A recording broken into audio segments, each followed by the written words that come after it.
So here are 15 fun food facts. Enjoy.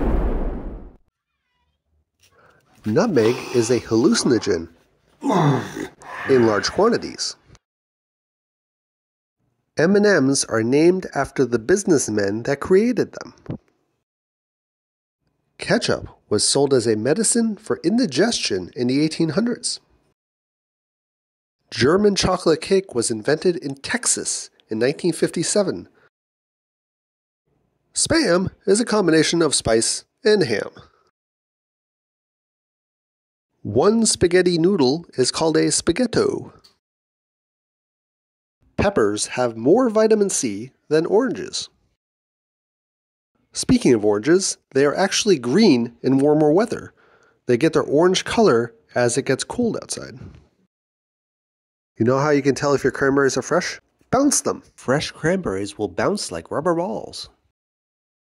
Fruit Loops have only one flavor. Same with Trix.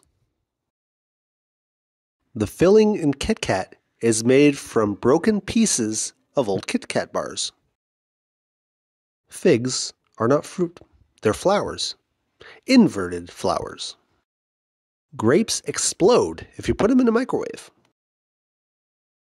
The almonds we eat are not nuts, they're actually seeds of the almond fruit.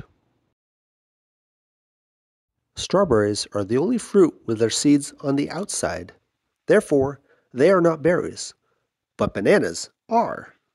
Bananas also glow blue under black light when they ripen. So those are 15 +1 fun food facts. For more videos like this, please give a like and subscribe to this chaos.